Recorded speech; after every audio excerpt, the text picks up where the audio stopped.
Welcome back, fellow explorers of the unknown. It's Cryptic here, and today I've got a story that'll send shivers down your spine. Imagine waking up on a ship in the middle of a stormy sea, only to discover the eerie secrets of Mourning Pass. But before we dive into this chilling tale, don't forget to like, subscribe, and hit that notification bell so you never miss a voyage into the mysterious. Now, let's get into it. The ship I'm employed on has an unusual protocol. I finally discovered the reasoning behind it. Morning sunshine. A gruff voice muttered directly into my ear, followed by a sharp nudge on my shoulder. I turned over and rubbed my eyes, having just awoken from a fairly deep slumber. In particular, one of the deepest slumbers I'd managed in weeks. I checked my watch and promptly released a quiet string of obscenities. Forgot to set my alarm? I questioned in abject defeat. The man standing over me was my bunkmate, a salty old fool by the name of Hudson. His long gray beard and worn face were indicative of his countless years at sea, and he was fittingly built like a barrel of whiskey as well. "Aye," he replied, taking a moment to steady his feet. I nearly fell off the edge of the bed and likewise noticed that half my belongings were now strewn across the room. "Lucky for you, weather's too rough to work on deck. Got the evening off," he added with a chuckle. "Few of the gents are having a card tourney in the mess hall. We'll save you a spot," he added before leaving the room. I slowly stood up and retrieved a shirt from the floor, putting it on while grabbing my phone, which had by then slid fully under my bed. I exited the room, balancing my footing as the ship heavily tilted once more. Several other crew were chatting in the hall, who promptly greeted me as I made my way by. The ship again tilted to one side, that time producing an audible creak that echoed through the halls. Despite the proven seaworthiness of the cargo vessel, along with its immense size, storms still put me on edge to a noticeable degree. It was a fear I hadn't been able to shake even after a full year working on the vessel, something I then attributed to being rather new. Eventually, the echoing of conversation could be heard up ahead. I reached the end of the hall and turned left into the mess hall, where 4 lunchroom-style tables were occupied by fellow shipmates. Everyone was partaking in various activities, from reading to card playing and hounding down leftovers from the previous meal. Hudson was sitting at an occupied table at the end and waved me over. Douglas and Connie were likewise at the table. 2 other individuals I had become acquainted with throughout my employment on the vessel. Multiple of Hudson's cohorts were there as well, but I scarcely even recalled their names most days. "Aye, Sleepy Beauty has arrived," Hudson jokingly commented. I responded with an exaggerated bow to the group and took a seat, receiving an even further exaggerated round of applause in response that drew the attention of a nearby table. Douglas slid me a pre-dealt hand of cards, and the game began. It was a variation of poker, using salvaged bottle caps as chips. A simple game, but one that occupied quite a bit of our free time. Douglas eventually cleaned house on the first hand, as the rest of us exasperatedly tossed our cards on the table for another to be dealt. "Another day, another win," he teasingly boasted. Another hand was dealt, with the same results to our collective dismay. However, the post-game banter was cut short by an announcement over the intercom. "All crew to cabins, all crew to cabins. Lights out in 30, an audibly exhausted voice ordered through the speakers overhead. Everyone complied and began filing back through the hallway to the crew quarters. Our table followed suit, despite me somewhat unsure as to the premature ending of the festivities. Connie, evidently noticing my confusion, offered some clarification. "Making the pass tonight, remember," she added. I checked my phone and quietly cursed under my breath. We were in fact making the pass that night, something the crew simply dubbed Rest Day. The ship was to make its way through a profoundly safe stretch of the Atlantic that night, one with a track record of consistently calm weather and seas, to such an extent that the majority of the crew was provided that time to rest and recoup after many long and brutal days prior. The captain, in fact, made it mandatory to partake in this rest day, and even went to the extent of distributing sleeping medication at the ship infirmary. The reasoning behind it was to ensure everyone was sufficiently recharged for the second half of the trip. Nobody objected, of course, as the captain was well respected and the crew certainly wasn't going to pass up a guaranteed 10 hours of slumber in what was otherwise a rather sleepless environment. However, the medication was distributed earlier in the day, something I had unfortunately missed after catching up on my rest the entire day prior. Think the infirmary's still open? I asked Hudson, already knowing the answer. Nay, rest day for him too, he replied. We reached our cabin and entered it. Hudson closed the door and collapsed onto his bunk at the opposite side of the room. He reached into his pocket and removed a small bag of pills, likewise retrieving a bottle of sufficiently aged apple juice as it rolled across the floor at his bedside. He dropped the medication into the juice and chugged the whole bottle in a single massive swig. I visibly winced in disgust, having seen that bottle rolling across the floor for likely a week prior, but otherwise didn't comment on it. See ya on the other side, lad, Hudson remarked with a humorous salute. He got comfortable and retrieved a book from underneath the covers, removing a bookmark and picking up where he had evidently left off. I simply retrieved my phone and laid back, starting up a game of chess against the computer with sleep being well out of the picture. After a couple games, snoring erupted from the opposite side of the room. I glanced over, being greeted by the slightly less than graceful sight of Hudson deep in slumber, having fallen asleep still holding his book. I simply returned my device to the confines of my pocket and released a deep sigh, fully recognizing that I wouldn't be doing the same anytime soon. If anything, I'd somehow begun feeling more awake since lying down, likely the result of me fully waking up from my extended nap earlier in the day. With all other options exhausted and me wanting to do something other than stare at my device for another 9 hours, I elected to go for a smoke break. I wasn't much of a smoker, but had a single pack for the sole reason of killing boredom when all else failed. As evidence of this, it had lasted roughly a month and was still over half full. I retrieved the carton along with a lighter from my locker before quietly exiting the cabin and making my way towards the topside deck. The ship was no longer rocking, even to a slight extent, suggesting that we'd made our way through the rough weather and onto the pass. However, as a result of the captain's orders, most of the internal lights had been either dimmed or extinguished, making navigating the corridors difficult nonetheless. Eventually, I was able to turn to the right down the hall, where I was greeted by the sealed door to the outside. With some effort, I opened the large bulkhead and exited onto the external walkway, a semi-covered area that provided a clear view down the side of the ship, along with the sea extending on the horizon. The fresh smell of rain was ever present, and most exterior surfaces were likewise still soaking wet. I leaned on the railing, retrieved a cigarette from the carton, and lit it as I deeply inhaled. Upon looking upwards, I was greeted by a rather unique sight. The sky was filled with the sizable and puffy clouds typically known to bring heavy storms, but they had a noticeably green-yellow tint, not subtly by any means either, as it reflected off the water in a manner that turned the otherwise clear blue sea into something nearly akin to that of a lake on land.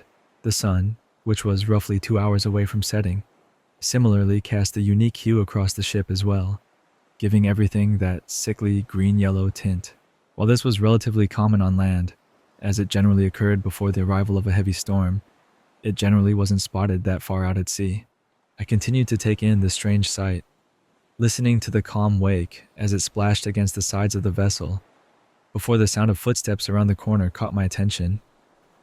Soon, a rather scrawny individual by the name of Carlo rounded the corner, a cigarette likewise in his hand.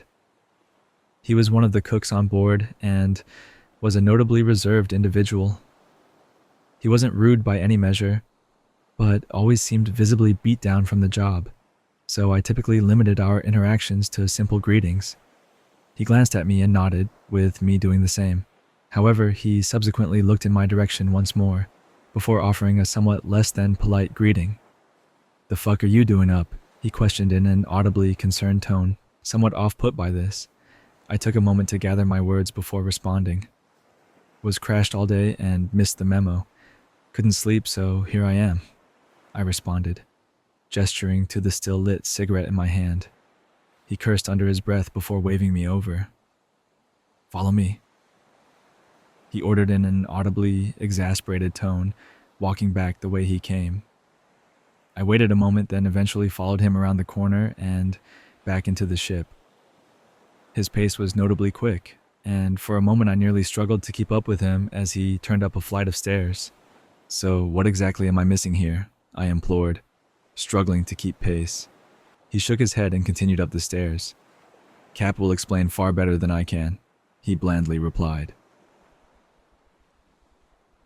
After making our way up another set of stairs, we reached a carpeted common area with multiple doors on either side of the wall, along with one at the center of the room straight ahead. Carlo opened it and motioned for me to follow as he stepped through. I followed and immediately noticed that it was the bridge of the ship, something a deckhand such as myself generally had no reason to venture into. The captain, a surly individual with a face covered in stubble and noticeable bags under his eyes, sat in a chair towards the front of the room, fixated out the window. The color projected from the clouds likewise made its way through the many windows of the bridge, giving everything in the dimly lit room a comparably sickly hue as that outside.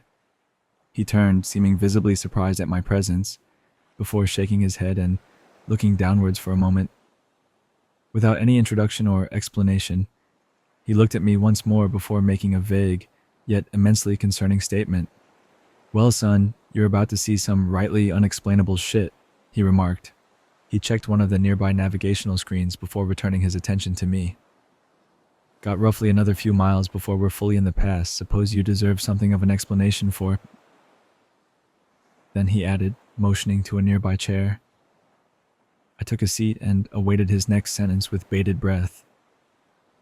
"This here is something many generations of sailors have come to know as Mourning Pass.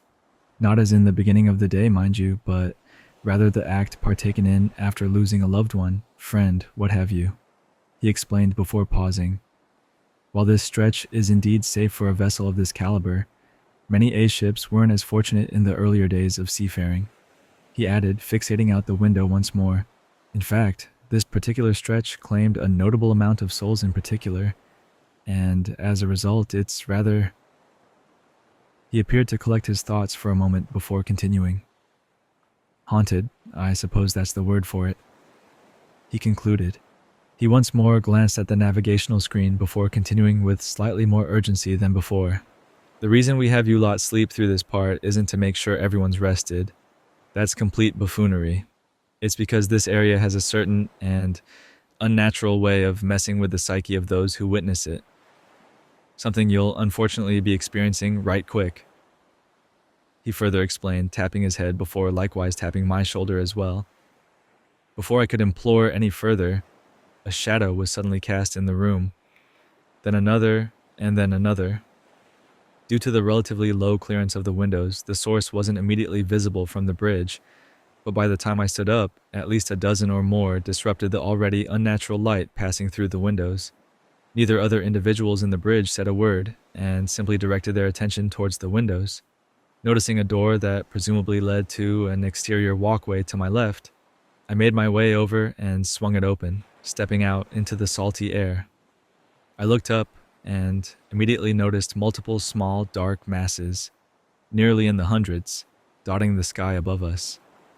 They weren't birds, as they were unmoving, and had a shape that didn't resemble anything even remotely similar. As I squinted and tried to identify them against the sickly green backdrop of clouds, I felt a slight tap on my shoulder. Carlo was standing there and extended a pair of binoculars in his hand toward me. I retrieved them without a second's hesitation and adjusted their focus toward the strange objects above. It was then that I came to a particularly horrifying conclusion. They certainly weren't birds, or anything expected for that matter. They were people.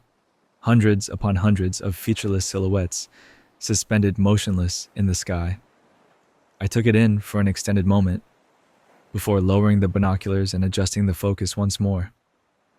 Clearly, I thought, clearly those aren't fucking people. However, by the time I once more raised the binoculars, I confirmed that they were indeed alarmingly human silhouettes, with even more than previously now dotting the sky. I silently handed the binoculars back to Carlo and returned inside the bridge, returning to my seat beside the captain. He extended his hand toward me in a seeming attempt at a reassuring gesture, which I reciprocated. "Name's Lachlan, by the way. "What's yours, son?" he questioned. "Adrian," I quietly replied. He nodded in return before pointing to the cigarette I'd entirely forgotten that was still in my grip. "Well, Adrian, care for a smoke?" he politely asked. I obliged and handed him one from the carton in my pocket. The three of us stood and made our way to the door, with me hesitating at the threshold for a brief moment. Lachlan, already being outside, gestured upwards before commenting. "They're a bit spooky is all. They'll stay up there for now, no worries," he affirmed with a slight chuckle. I ultimately joined them, and we passed around the lighter, igniting our smokes as we stared at the unearthly scene above us. Lachlan, having finished his quite quickly, dropped it at his feet and stepped on it, with the small filter making an audible sizzle as it hit the rain-soaked deck. With lack of any further questions, Lachlan continued his explanation. "Those that traverse the area suggest that those are the many souls whose lives were extinguished along this very stretch, lost, simply searching for a rescue, some respite, that will unfortunately never come," he continued. "I presume that on the scarce chance the living pass through this area, that's what they expect us to be," he finally concluded. I didn't say a single word and finished my cigarette in complete silence. Briefly thereafter, however, that silence was broken, at first with a slight, nearly inaudible hum. It gradually increased in volume until within 5 minutes, the noise had ascended to a chorus that filled the air. For lack of a more fitting description, it resembled a choir holding a singular note, unbreaking and perfectly. It possessed a nearly flawless and unwavering pitch, but a discerning ear could very faintly draw individuality from the evident mass of voices. What discerned it from a choir, however, was the completely unnatural nature of it. There wasn't anything that could even be remotely producing that sound, whether natural or not, in the middle of the ocean. Furthermore, not even the most well-trained human vocalist could hope to produce a noise that rang with such an indescribable sorrow and hollow beauty. For a short while, all three of us stood in silence, listening to the chorus of lost souls. Whether out of fear or admiration would likely vary between each of us, but we spoke nary a word nonetheless. Eventually, it began increasing in pitch, first slowly and then at a quickening rate. Carlo released a heavy sigh and proceeded to make his way back into the bridge. "Well, that's our cue," Lachlan declared in an exasperated tone, pointing towards the doorway. I obliged and returned to the bridge, with Lachlan following and taking an extra moment to ensure that the door was latched properly. "What happens now?" I hesitantly asked. Carlo scratched his head and appeared to consider his answer before responding. "Well, can't really sugarcoat this. It's gonna get pretty damn scary in a few," he replied before exiting the bridge. Lachlan reviewed multiple screens on board the ship before addressing me without drawing his gaze from the displays. "Since you're here, go lend Carlo a hand, yeah?" he asked, pointing back towards the door. I simply nodded and rushed out of the room, catching up to Carlo at the stairs. He hardly acknowledged my presence and was visibly moving with a sense of urgency. "What exactly do I need to be doing?" I questioned, attempting to keep up. Carlo glanced behind him for a moment before continuing down the stairs. "Got to verify that the outside hatches are sealed. I'll check port. You work on starboard," he responded as he reached the bottom of the stairs and turned down the corridor. While I was still very much processing everything I had witnessed in such a short window, I went the opposite direction and began checking the hatches as ordered. Every bulkhead I came across was already sealed, making my job rather easy. Halfway through, however, the ship began to lean and creak as it did before. It began rather slowly, but soon escalated to such an extent that traversing the corridors became a clear challenge. Eventually, I made it to the door I had exited from during my initial smoke break. To my dismay, it was still open, with an overpowering gust of wind practically making me lose my balance on approach. I briefly peered through the doorway, immediately taking notice of the quickly darkening skies along with increasingly turbulent seas. I grabbed the handle of the bulkhead and attempted to pull it back to little avail. Once more, I attempted to close it and made some form of progress before the wind again launched the door back open. This time it took me with it as I lost my footing and slammed onto the exterior deck. The sea had continued to worsen, and to make matters worse, a heavy downpour had begun as well. I cautiously returned to my feet, immediately noticing Carlo at the doorway, steadying himself on the frame as he offered a hand.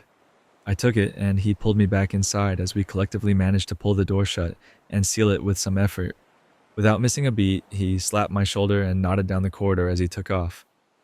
"This way, head to the control room," he called behind him. I followed, with the turbulence of the waves now slamming me against the walls of the corridor. Still, I kept pace as we made our way through the dimly lit halls of the vessel. We eventually turned a corner, with a stairwell being immediately visible on our right. Carlo made his way down, and I was about to follow before I paused.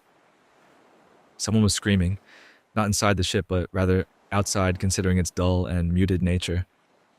It was seemingly originating from a nearby bulkhead, which I barely made my way to without wiping out multiple times. I placed my ear on the cold steel of the door and could very clearly make out faint banging on the outside, followed by panicked wailing. Even considering the many unexplainable things I had witnessed, I hesitantly gripped the lever of the door, believing that somehow, some way, a crewmate had gone unaccounted for and was locked outside. Right as I was preparing to open it, however, Carlo appeared behind me and abruptly grabbed me, pulling me back toward the stairwell. As I was about to object, the banging on the outside of the door grew in volume to a deafening series of crashes that echoed through the corridor. The wailing surged as well, becoming profoundly audible through the thick steel bulkhead. At that point, it no longer sounded human, or rather living, having an unnatural and shrill echo that separated it from something to be expected from a human. Similarly, it began being heard from other parts of the ship. More specifically, every external door or hatch on the ship began producing a similar series of noises. They merged into one, producing a deafening symphony of desperation and crashing. I attempted to cover my ears as we descended into the belly of the ship, with the sounds above eventually fading to a tolerable extent. We entered the engine room, passing the various roaring machines as we made our way into the connected control room. The noise level from the vessel's engines could still be heard through the thick walls, but greatly assisted in blocking the unpleasant crashing from above. Both of us collapsed against the furthest wall as we caught our breath. For another 3 hours, the ship continued to tilt and sway, and we continued to sit in that room without speaking a word. Eventually, the storm subsided as the vessel gradually began to level out. Carlo checked his watch and stood up, with me doing the same. We returned up the stairs, through the corridors, and back up the stairs leading to the bridge. The door to the bridge was still open, and we made our way in. Lachlan was slumped in his chair, blankly staring at the furthest wall, having endured that entire ordeal from what was fundamentally the front seat. He weakly waved our way as a greeting before releasing an extended sigh and straightening his posture. "Well, Adrian, how'd you enjoy the morning pass?" he sarcastically asked, seeming to force an attempt at a smile. I shook my head while attempting to formulate even the most remotely coherent thing to say. "Just give me the fucking pills next time," I quietly muttered. In response, he raised his index finger and shook his fingers side to side in a clear symbol of denial. "Hate to break it to you, son, but that's not exactly an option. You can't. They simply won't let you," he replied, dropping his hand to his side. "I'll save you the explanation. You've already processed enough in such a short time. Go and get some rest now. Wake-up calls in a few hours," he added, offering a sympathetic smile. With no remaining energy to implore further, I simply turned around and silently exited the bridge. Before I could make it to the stairs, however, he called from behind me yet again. "And Adrian, maybe keep all this to yourself? Best to keep this between the initiated, yeah?" he added with a weak chuckle. I nodded and made my way down the stairs, down the corridor, and back into my bunk. I managed to secure a few hours of rest before I was shaken awake. I groaned and sat up, rubbing my eyes to see Hudson at my bedside. "Almost slept in again, sunshine," he jokingly remarked. He leaned in and took a closer look, with his cheerful expression slowly morphing into visible concern. "Golly, you like shit. Didn't sleep well?" he questioned. I considered sharing everything that had occurred over that night with him, but quickly dismissed the idea. "Yeah, that about sums it up," I weakly replied. He shrugged and began preparing for the shift ahead. I followed suit, threw my uniform on, and went to perform my duties as I did every other day. As for the words of the captain, he wasn't wrong in the slightest. As much as I tried to forget that night, my sleep was invaded by those floating figures. Many nights after I awoke in a cold sweat, my dreams being permeated by the desperate cries of those lost souls that called to me on that stretch. Each day, after they worsened and worsened, costing hours upon hours of rest, they only subsided, albeit temporarily, upon making that stretch once more. The morning pass was traversed roughly once or more each month on that vessel, and from that point forward I was awake every single time. 5 years later, I have endured the morning pass exactly 72 times. It never gets easier, but the months with multiple passes through the area were generally the most bearable. Whether this is a cautionary tale or a coping mechanism, I'm personally not quite sure. Regardless, I'll be ending this here for now. In roughly an hour, I'll be making pass 73, with plenty more to come. Thanks for sticking around till the end, everyone. If you enjoyed that story and want to hear more, don't forget to hit that like button and subscribe to the channel. We're almost at 200 subscribers, and I couldn't have done it without your amazing support, so thank you. It really means the world to me. Also, drop a comment below on what you think about the tale, and if you have any other spooky or thrilling stories you'd like me to cover. As always, stay safe, stay curious, and I'll see you in the next one. This is Cryptic, signing off. Peace.